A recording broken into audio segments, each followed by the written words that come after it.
കർത്താവിൽ വളരെ ബഹുമാനിക്കുന്ന പ്രിയ കർത്താവിൻ്റെ ദാസൻ പാസ്റ്റർ ജോൺസൺ അവറുകൾ, അദ്ദേഹത്തിൻ്റെ ഭവനം, അതുപോലെ ഈ സഭയിൽ കർത്താവിനെ വിശ്വസ്തമായിട്ട് ആരാധിക്കുന്ന എല്ലാ ദൈവമക്കൾക്കും, കർത്താവിൻ്റെ ദാസന്മാർ, സഹോദരിമാർ, കുഞ്ഞുങ്ങൾ, ആരാധന നയിക്കുന്ന കർത്താവിൻ്റെ മക്കൾ എല്ലാവർക്കും വിശേഷാൽ സ്നേഹവന്ദനം അറിയിക്കുന്നു. കർത്താവ് ഇന്ന് ഈ പകൽ നമ്മെ ഒരുമിച്ച് അനുഗ്രഹിക്കട്ടെ എന്ന് പ്രാർത്ഥിക്കുന്നു. ഇപ്പോൾ കർത്താവിൻ്റെ തിരുമേശയ്ക്കുള്ള പ്രത്യേക സമയമാണ്. അതുകൊണ്ട് വളരെ ഗൗരവത്തോടെ, വളരെ പ്രാർത്ഥനയോടെ കർത്താവിൻ്റെ സാന്നിധ്യത്തിൽ നിങ്ങളായിരിക്കാൻ അപേക്ഷിക്കുകയാണ്. തിരുമേശയെക്കുറിച്ച് വളരെ അത്യാവശ്യമുള്ള ഒന്ന് രണ്ട് കാര്യങ്ങൾ നിങ്ങളെ ഓർപ്പിച്ചിട്ട് ഈ ശുശ്രൂഷയിലേക്ക് കടക്കാൻ കർത്താവിൻ്റെ കൃപയിൽ ശരണപ്പെടുകയാണ്. ചേർന്ന കരങ്ങളെ ഉയർത്തി വന്ന കർത്താവിന് ഹല്ലേലൂയ പറയാമോ? പുതിയ നിയമസഭയ്ക്ക് കർത്താവ് കൊടുത്തിരിക്കുന്ന 2 കർമ്മ ശുശ്രൂഷകളാണ്. ഞാൻ ആ വാക്കുകൾ ഒന്നുകൂടെ ആവർത്തിക്കാം. പുതിയ നിയമസഭയ്ക്ക് കർത്താവ് കൊടുത്തിരിക്കുന്ന 2 കർമ്മ ശുശ്രൂഷകളാണ്. ഒന്ന് കർത്താവിൻ്റെ തിരുമേശയും, 2 പിതാവിൻ്റെയും പുത്രൻ്റെയും പരിശുദ്ധാത്മാവിൻ്റെയും നാമത്തിലുള്ള സ്നാനവും. നിങ്ങളെല്ലാവരും കേൾക്കുന്നുണ്ടോ? ഒന്നുകൂടെ ഞാൻ ആവർത്തിക്കാം. പുതിയ നിയമസഭയ്ക്ക് കർത്താവ് കൊടുത്തിരിക്കുന്ന 2 കർമ്മ ശുശ്രൂഷകൾ, ആചരിക്കേണ്ടത്, ചെയ്യേണ്ടത്. ഒന്ന് സ്നാനമാണ്. സ്നാനം ഒരിക്കലായി ചെയ്യേണ്ടതാണ്. ഒരിക്കലായി, എല്ലാ ആഴ്ചയിലും സ്നാനപ്പെടേണ്ട ആവശ്യമില്ല.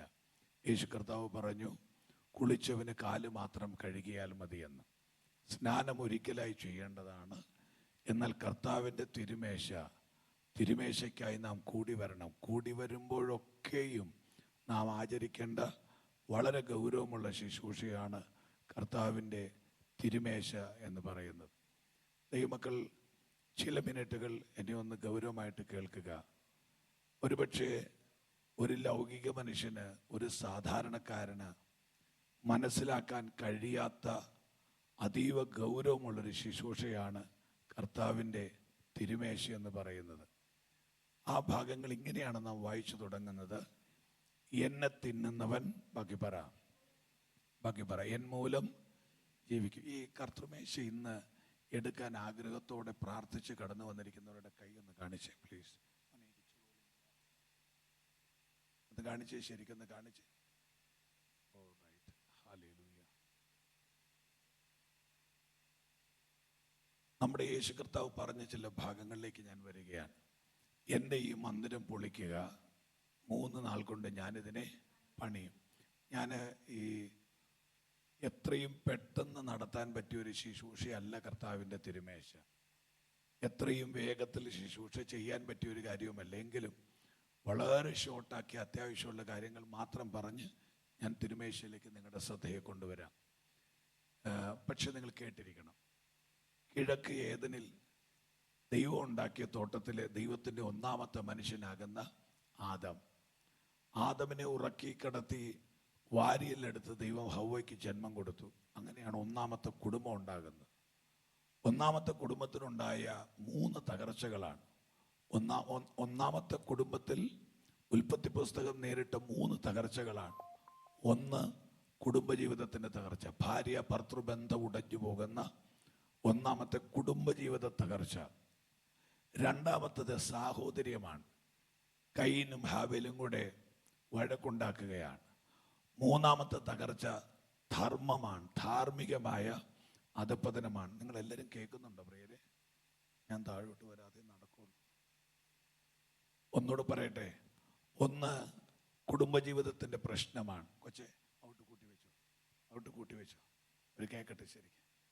1ാമത്തത് കുടുംബജീവിത തകർച്ച എന്ന് പറഞ്ഞാൽ അവിടെ ഹവ്വയും ആദാമും തമ്മിൽ അടി ഉണ്ടാക്കിയതായിട്ട് ഒരു വാക്യത്തിൽ ഞാൻ വായിച്ചിട്ടില്ല. നിങ്ങൾ വായിച്ചിട്ടുണ്ടോ? ഇവർ തമ്മിൽ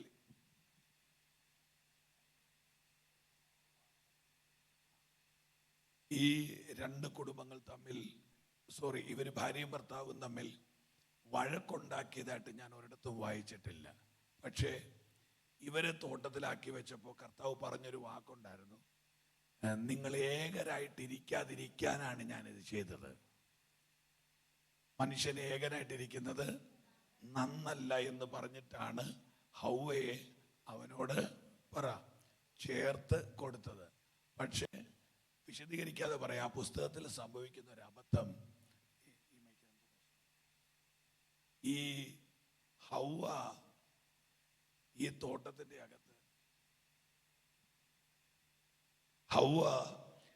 തോട്ടത്തിന്റെ അകത്ത് പാമ്പുമായിട്ട് കാണുമ്പോൾ ആദാം കൂടെ ഇല്ല. നിങ്ങൾ കേൾക്കുന്നുണ്ടോ? പാമ്പുമായിട്ട് കാണുമ്പോൾ ആദാം കൂടെ ഇല്ല. അപ്പൊ ഇവരെ ഒരുമിച്ചായിരിക്കാനാണ് കർത്താവ് തിരഞ്ഞെടുത്തത്. ഒരുമിച്ചെന്ന് പറഞ്ഞാൽ ഭാര്യയും ഭർത്താവ് 24 മണിക്കൂറുടെ ഈ സയാമീസ് ഇരട്ടകളെ പോലെ നടക്കണമെന്നല്ല അതിൻ്റെ അർത്ഥം. അവർ എന്തെങ്കിലും ഒരു കാര്യം ചെയ്യുന്നെങ്കിൽ ബാക്കി അവരുടെ തീരുമാനം ഒന്നായിരിക്കണം. പക്ഷെ ഇവിടെ സംഭവിച്ചത്, ഈ പാമ്പ് ഹൗവയോട് ചോദിക്കുകയാ, ദൈവം നിങ്ങളോട് വാസ്തവമായിട്ട്, ശ്രദ്ധിച്ചേ പ്ലീസ്, വാസ്തവമായിട്ട് എന്തെങ്കിലും കൽപ്പിച്ചിട്ടുണ്ടോ? ദൈവം നിങ്ങളോട് വാസ്തവമായിട്ട് എന്തെങ്കിലും കൽപ്പിച്ചിട്ടുണ്ടോ? ഇവിടെ ഹൗവയ്ക്ക് പറ്റിയ ഏറ്റവും വലിയ അബദ്ധം എന്നറിയോ? ദൈവം നമ്മുടെ സ്വകാര്യതയാണ്. ഒരാമയും പറഞ്ഞേ നിങ്ങൾ. ഹല്ലേലൂയ. ദൈവം നമ്മുടെ സ്വകാര്യതയാണ്. സാത്താൻ ഔട്ടറാണ്, അദ്ദേഹം വെളിയിലുള്ളയാളാണ്. അയാൾ ഹൗവയോട് ചോദിക്കുക, ദൈവം നിങ്ങളോട് എന്തെങ്കിലും പറഞ്ഞിട്ടുണ്ടോ? ഹൗവയ്ക്ക് പറ്റിയ ഒന്നാമത്തെ അബദ്ധം എന്നറിയോ? എൻ്റെ സ്വകാര്യതയാകുന്ന ദൈവവുമായിട്ടുള്ള എൻ്റെ ഇടപാടുകൾ സാത്താനോട് ഞാൻ പറയാൻ തീരുമാനിച്ചു. നിങ്ങളുടെ കുടുംബത്തിലെ രഹസ്യങ്ങൾ, ഭാര്യ ഭർത്തൃബന്ധങ്ങൾ, നിങ്ങളുടെ വീടിനകത്തെ സീക്രട്ടുകൾ നാട്ടിൽ കണ്ടവരോടെല്ലാം പറഞ്ഞ് നടക്കരുത്. This is all India radio എന്ന് പറഞ്ഞ് നടക്കരുത്. സ്വകാര്യതകൾ എന്നും സ്വകാര്യതകളായിരിക്കണം. ദൈവവുമായിട്ടുള്ള ആ ഇടപാട് ഹൗവ പാമ്പിനോട് പറഞ്ഞു, ഞാൻ ദൈവം കൽപ്പിച്ചിട്ടുണ്ട്, പഴം തിന്നരുത്, തൊടുക പോലും അരുത്. ആരണ്ടൊക്കെ പറയുന്നത് ഈ തൊടുക പോലും അരുതെന്നുള്ള വാക്ക് തെറ്റാണ്. അത് ഹൗവ വചനത്തെ കൂട്ടുചേർത്തതാണ്. എനിക്ക് അങ്ങനെയൊക്കെ പ്രസംഗിക്കാൻ പാടാ. കൂട്ടുചേർത്തതല്ല സത്യത്തിൽ. ദൈവം തിന്നരെന്ന് പറഞ്ഞ സാധനത്തെ തൊടാൻ പോലും എനിക്ക് താല്പര്യമില്ല, അത്രയേ ഉള്ളൂ. കള്ളു കുടിക്കരുന്ന ദൂതും കേട്ടേച്ച് കള്ളും കുപ്പി താലോലിക്കേണ്ട ആവശ്യമുണ്ടോ?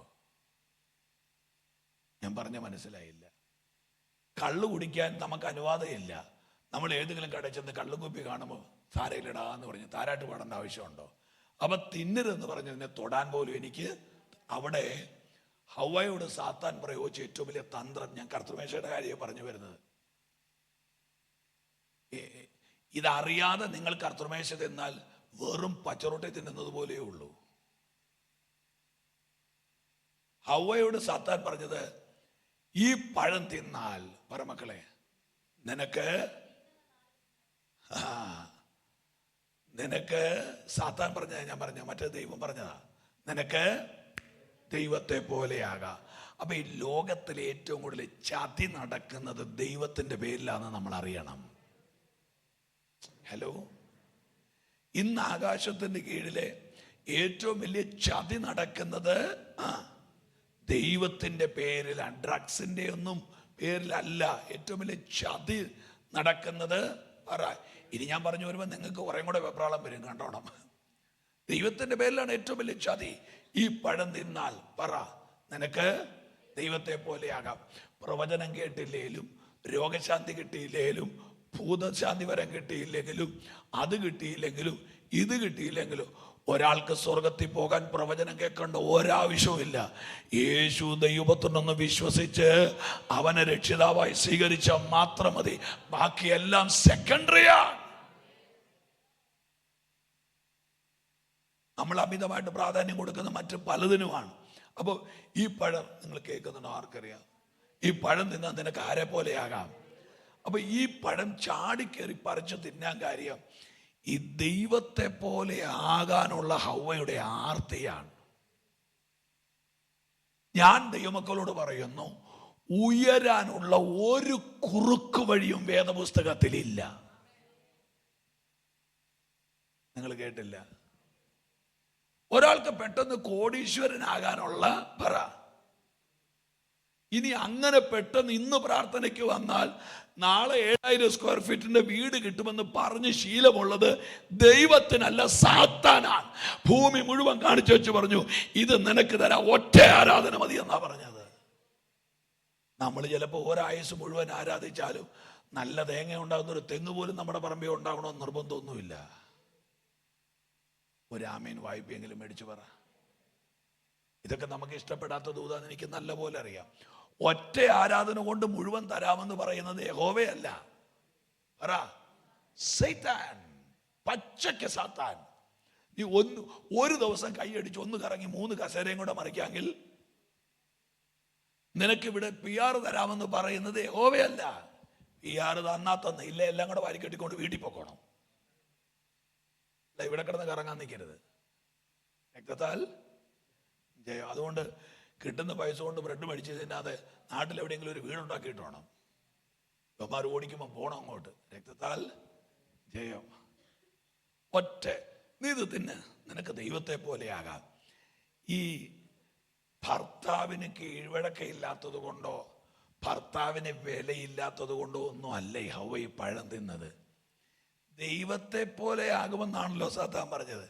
ഈ ദൈവിക കാര്യത്തിൽ ഞാൻ എടുത്തു ചാടിയാൽ എൻ്റെ ഇച്ചായന് വഴക്കില്ലെന്നുള്ള അവളുടെ ധൈര്യത്തിലാണ് ചതി പറ്റിയത്.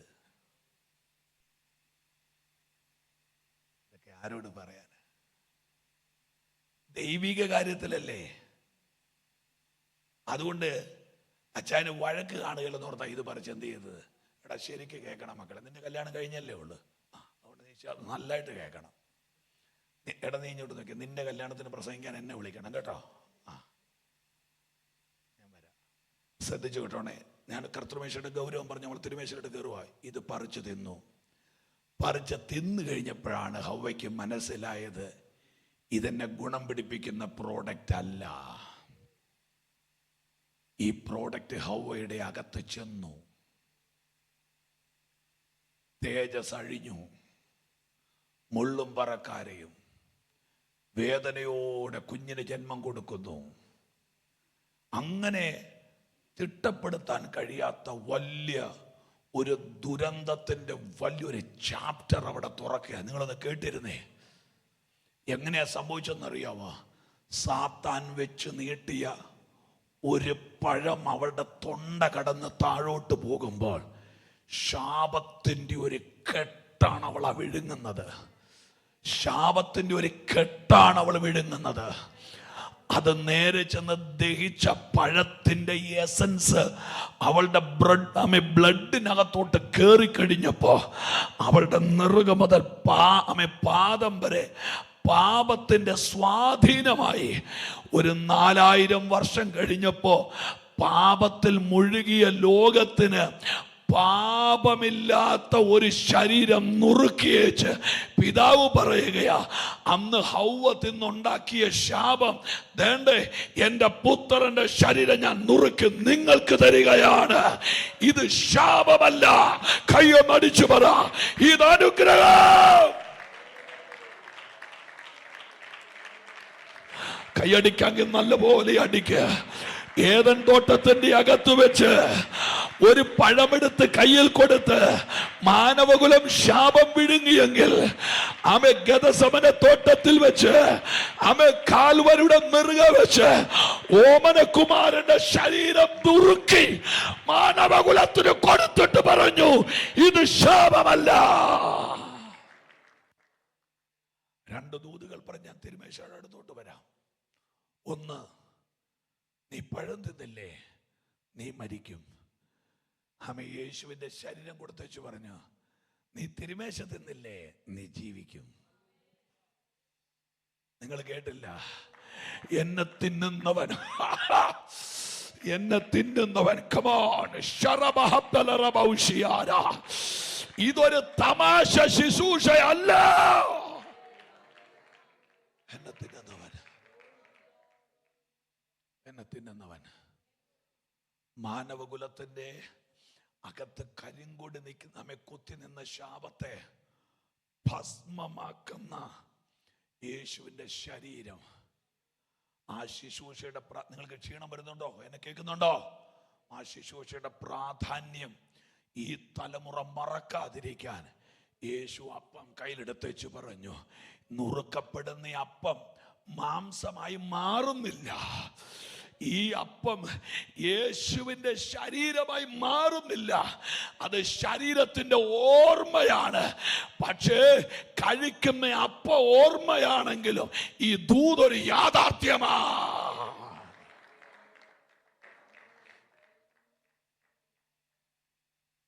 ഇവിടെ കർത്താവിൻ്റെ ദാസന്മാർ തിരുമേശ ഒരുക്കി വെച്ചിട്ടുണ്ട്. ഈ അപ്പം ഇവിടെ നുറുക്കപ്പെടുമ്പോൾ ദൈവമക്കൾ സഭ ഒരുമിച്ച് സ്തോത്രം ചെയ്യും. അവൻ സ്തോത്രം ചൊല്ലി അപ്പം നുറുക്കിയെന്നാണ്. നല്ല ദൈവമക്കൾ വേദപുസ്തകം അറിയുന്നവർ അപ്പം നുറുക്കുമ്പോൾ ഉറക്കം തൂങ്ങിയിരിക്കരുത്, സ്തോത്രം ചെയ്യണം. സ്തോത്രം ചൊല്ലി അപ്പം നുറുക്കി. ഈ അപ്പം നുറുങ്ങുമ്പോൾ ആമേൻ, ഇവിടെ നമ്മുടെ ജോൺസൺ പാസ്റ്ററോ അല്ലെങ്കിൽ ഇതിനോട് ഈ ശുശ്രൂഷ ചെയ്യുന്ന മറ്റു ദൈവദാസന്മാരോ അവർ വാങ്ങിക്കൊണ്ടുവന്ന അപ്പം സുഭാഷ് പാസ്റ്റർ നുറുക്കുന്നു എന്നല്ല നിങ്ങൾ ചിന്തിക്കേണ്ടത്. മറിച്ച് ഗാൽഗുത്തായിൽ കരുണയില്ലാതെ ആ ദുഷ്ടന്മാർ എൻ്റെ യേശുവിൻ്റെ ശരീരം, മോനെ എനിക്ക് ഫീഡ്ബാക്ക് ചെയ്താ ഫിംഗർ കേട്ടോ, എൻ്റെ കൂടെ വരണേ. യേശുവിൻ്റെ ശരീരം അടിച്ചു കീറുന്നതിൻ്റെ ഓർമ്മ നിങ്ങളുടെ മനസ്സിൽ. അത് പറയാതെ എന്നാ ആമേ ഇന്ന് ഇവിടുത്തെ പ്രധാനമന്ത്രി ഇതിലെ വന്നാലും അത് പറയാതെ എനിക്ക് കർത്തൃമേശ നടത്താൻ പറ്റില്ല. അല്ലെ നിങ്ങൾ എന്നെ വിളിക്കരുതായിരുന്നു. ഒന്ന് രണ്ട് കാര്യങ്ങൾ നിങ്ങൾ അത്യാവശ്യമായിട്ട് അറിയണം. യേശുവിൻ്റെ തലയിലടിച്ച മുൾക്കിരീടം 162 മുറിവുകളാണ് തലയിലുള്ളത്. ഞാനൊരു ബുക്കിനകത്തൊന്ന് വായിച്ചതാ. എന്നെ കേൾക്കണം, കണ്ണു തുറന്നിരിക്കണം. തലയിലേക്ക് താന്നിറങ്ങുന്ന ഒരു മുള്ളിന് വിഷം മുറ്റിയ ഒരണലി കടിക്കുന്നതിനേക്കാൾ വേദനയാണ് ഒരു മുള്ളിന്. അങ്ങനെ 162 അണലി, ഒളിച്ച് താക്കാമോ 162 അണലി ഒരാളുടെ തല കേറിയിരുന്ന് കൊത്തിയാൽ ഉണ്ടാകുന്ന വേദനയാ യേശു കർത്താവ് തലയിൽ അനുഭവിച്ചത്. എന്തിനാ ഇത്ര ഭീകരമായ മുറിവ് തലയിൽ ഉണ്ടായെന്നറിയാമോ? നീ ബുദ്ധി കൊണ്ട് ചിന്തിച്ച പാപത്തിന് അവന്റെ തല തുളയ്ക്കപ്പെടുകയാ. ആ കരമൊന്ന് ഉയർത്തി. ആരുമറിയാതെ പാപം ചിന്തിക്കുമ്പോൾ, ആരുമറിയാതെ ദോഷം ചിന്തിക്കുമ്പോൾ അവന്റെ തലയിലെ 162 മുറിവുകൾ, ആമേൻ, ആ വേദന, അവൻ അനുഭവിച്ച ത്യാഗങ്ങൾ, ആമേൻ, നിന്റെ ചിന്തകൾ മാറ്റിപ്പിടിക്കാൻ, നിന്റെ വിചാരങ്ങൾ. ഇനി നിങ്ങൾ കേൾക്കണം പ്ലീസ്. 80 കുതിരയുടെ ചാട്ടവാറുകൾ, 80 കുതിരയുടെ ചാട്ടവാറുകൾ 8ആയിട്ട് പിന്നെ. നിങ്ങൾ കണ്ടോ, എൻ്റെ കയ്യിൽ നിന്ന് 5 വിരലുകൾ പോകുന്നത് പോലെ 80 കുതിരയുടെ ചാട്ടവാറുകൾ 8ആയിട്ട് പിന്നെ.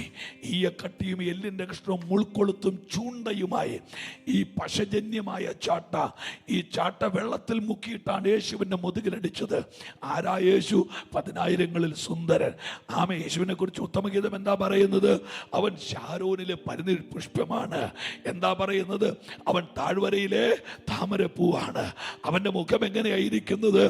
1000 കോടി സൂര്യനേക്കാൾ തേജസ്സുള്ള, താമര ഇതള് പോലെ മാർദ്ദവത്വമുള്ള, ആമൻ, നീല കണ്ണുകളുള്ള, ലാവണ്യവാക്ക് സംസാരിക്കുന്ന, ആരോടും ദോഷം ചെയ്യാത്ത, ആമെ കുരുടന് ആമെ മണ്ണ് കണ്ണിൽ ആമെ കണ്ണാകാൻ മണ്ണ് കുടച്ചു കൊടുത്ത, കുഷ്ഠരോഗിയെ കെട്ടിപ്പിടിച്ച, ഗതികെട്ടവനെ പിടിച്ചെഴുന്നേൽപ്പിച്ച, ദരിദ്രനെ മാറോട് ചേർത്ത് പിടിച്ച, വ്യഭിചാരികളെയും കുലുക്കി കുത്തുകാരെയും അവഗണിക്കാത്ത എന്റെ കർത്താവിന്റെ ശരീരത്തിലേക്ക് ആ മൂളിപ്പറക്കുന്ന ചാട്ട കേൾക്കുന്നുണ്ടോ?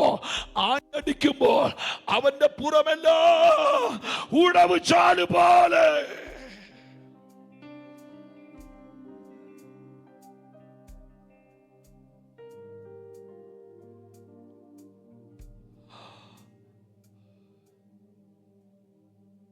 രൂപഹീനനായി റോമൻ നാണയത്തൊട്ട് ചേർത്ത് ക്രൂശിനെ ധ്യാനിക്കാത്ത ആരും കർത്തൃമേശ എടുക്കാൻ വരരുത്. നീ തിന്നുന്നത് ദോഷവും ശാപവുമായിരിക്കും. റോമൻ നാണയത്തൊട്ട് ചേർത്ത് വെച്ച് മുഖത്തെ രോമങ്ങൾ വലിച്ചു പറിക്കുമ്പോൾ അവന്റെ മുഖമെല്ലാം നീര് വെച്ച് വീങ്ങി വീങ്ങി വീർക്കുകയാണ്. തലയിൽ മുൾക്കിരീടം അടിച്ചിട്ട് അതികഠിനമായ വേദന കൊണ്ട് യേശുവിന്റെ തലച്ചോറിനകത്ത് നെയ്വല കെട്ടുകയാണ്. അവന്റെ കണ്ണിനകത്ത് പാട ചൂടി. ആമേൻ. ഗാൽഗുത്തായുടെ നെറുകയിൽ കൊണ്ട് ചതുരവടിവുള്ള 3 ആണികളുമേൽ ആ ശരീരം തൂക്കിയിട്ട് ആ ക്രൂശ് ആ പാറയിൽ വെട്ടിയ കുഴിയിലേക്ക് ഇടുമ്പോൾ അവൻ്റെ അസ്ഥികളെല്ലാം ഇന്ന് പ്രസംഗം നടന്നില്ലേലും തിരുമേശ എന്തെന്ന് അറിഞ്ഞാചരിക്കണം ദൈവമക്കൾ. അത് ഭയങ്കര ഹീലിംഗ് ഉണ്ടാക്കും. ആ ശരീരമെടുത്ത് ക്രൂശിന്റെ കുഴിയിലേക്ക് ഇട്ടു. നിങ്ങൾ കേൾക്കുന്നുണ്ടോ? അസ്ഥികളെല്ലാം ബന്ധം വിട്ടു. അസ്ഥികളെല്ലാം ബന്ധപ്പെട്ടു. സിറിൽ പക്ഷെ പേര് ശരിയല്ലേ? സിറിയൊക്കെ അവിടെ എഴുതിയിരിക്കുന്ന ഒരു വാക്ക്, എന്റെ ദൈവമക്കളല്ലേ, ഓൾ ഓഫ് യു പ്ലീസ് എന്നെ നോക്കിയേ. അസ്ഥികളെല്ലാം പറ, ഒച്ചത്തിൽ പറ, ബന്ധമിട്ട് ഡിസ്കണക്ഷൻ. എന്തിനാ അസ്ഥികളെല്ലാം ബന്ധം പിടിച്ചെന്നറിയോ? നിനക്ക് നഷ്ടപ്പെട്ട ബന്ധങ്ങളെ അടുപ്പിക്കാൻ, പിതാവുമായിട്ടുള്ള ബന്ധം സ്ഥാപിക്കാൻ. ഇന്ന് ഞാൻ ദൈവമക്കളോട് പറഞ്ഞു, വാക്കുകൊണ്ടും നോക്കുകൊണ്ടും ഇടപാടുകൊണ്ടും പ്രവൃത്തി കൊണ്ടും ആരെങ്കിലും ആരോടെങ്കിലും അകന്നിരിക്കുന്നുണ്ടെങ്കിൽ, എന്താ ബൈബിൾ പറയുന്നത്? ശരീരം ഒന്നാകെ കൊണ്ട്, come on all of you, പറ, ശരീരം ഒന്നാകെ കൊണ്ട്. ഇതാരും ഇത് പറയല്ല. എന്റെ കാരണം എന്നറിയോ? ഇതിങ്ങനെ പറഞ്ഞു കഴിഞ്ഞാൽ ഷെയ്മാണ്, ക്ഷമ ചോദിക്കാൻ ഷെയ്മാണ്. എന്നിട്ട് വാരി തിന്നുന്നത് മുഴുവൻ ശാപമാണ്. നീ രോഗിയാകും, മരുന്ന് പിടിക്കുകയില്ല. ആരോടാ പിണങ്ങിയേ? ആരോടാ വഴക്ക് തല്ലിയേ? ഇപ്പൊ കർത്തൃമേശ അടക്കാൻ പോവാ. ഇപ്പൊ ഇതിനകത്തുനിന്ന് ഒരാൾ എഴുന്നേറ്റ് പോയി വേറൊരാളോട് മാപ്പ് ചോദിച്ചാൽ നിങ്ങൾ എല്ലാരും കൂടെ അയാളെ കുറ്റം വിധിക്കും. താണ്ടേ ആ ആള് വഴക്കാളിയാ, വേണ്ട, സമൂഹത്തിൽ ആരെ അപമാനിക്കത്തില്ല. പക്ഷെ ഇവിടെ ഇരുന്നോണ്ട് തീരുമാനമെടുക്കണം. ഈ കർത്തൃമേശ കഴിഞ്ഞിട്ട് ഇന്ന് രാത്രി ഞാൻ ഉറങ്ങുന്നതിന് മുമ്പ് ഞാൻ ആരോടാണോ പിഴച്ചത്, ഞാൻ അവരെ വിളിച്ച് മാപ്പ് പറയും. ഉറങ്ങുന്നതിന് മുമ്പ്. അത് മതി. ആരോടാ നീ വഴക്ക് തല്ലിയത്? ആരോടാ നീ അകന്നിരിക്കുന്നത്? ഇത് ക്രിസ്തുവിന്റെ ശരീരമല്ലേ? ഇത് നൈറ്റ് ക്ലബ് ആണോ?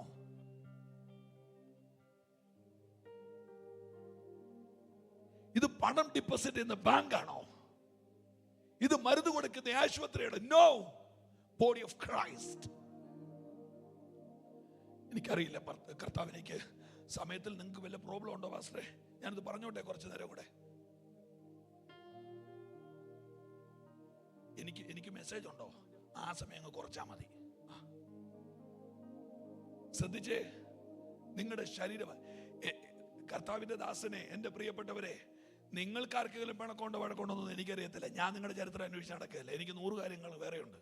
പക്ഷേ നിങ്ങൾ 1 കോടി പ്രസംഗം കേട്ടാലും ജനത്തിന് ഐക്യതയില്ലെങ്കിൽ അതൊന്നും പ്രയോജനപ്പെടുകയില്ല. യേശുവിന്റെ ശരീരമാ, ക്രൈസ്റ്റ് ബോഡിയാ സഭ. ഒന്ന് ആലോചിച്ചേ, എന്റെ ഈ കാല് മുറിവേറ്റു.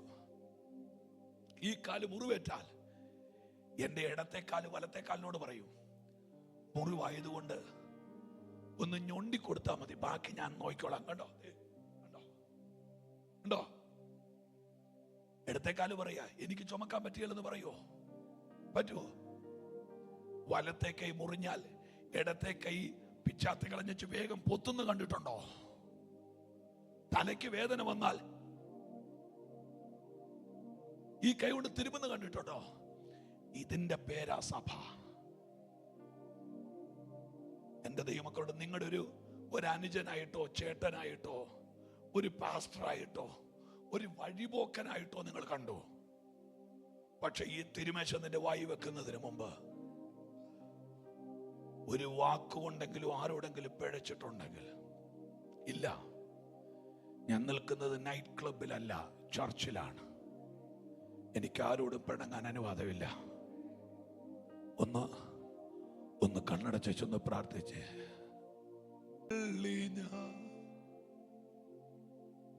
ഈ മഹാ പാപത്തെ ദൈവമേ, ഇത് നിങ്ങൾക്ക് പ്രാർത്ഥിക്കാനുള്ള സമയമാണ്.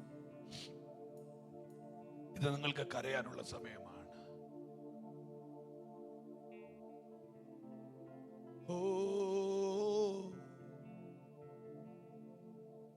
ഇത് നിങ്ങൾക്ക് പ്രാർത്ഥിക്കാനുള്ള സമയമാണ്.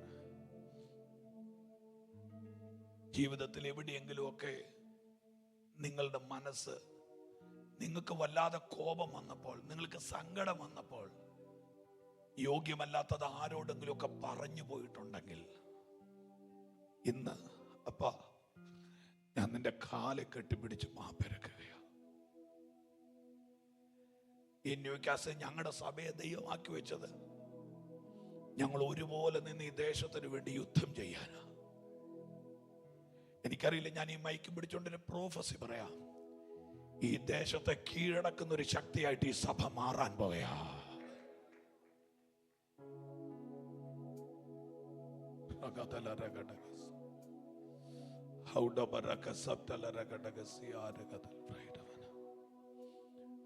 എല്ലാവരും ഒരു നിമിഷം ഒന്ന് പ്രാർത്ഥിച്ച് തങ്ങളെ തന്നെ ഒന്ന് സമർപ്പിച്ച് പ്രാർത്ഥിച്ചാട്ടെ.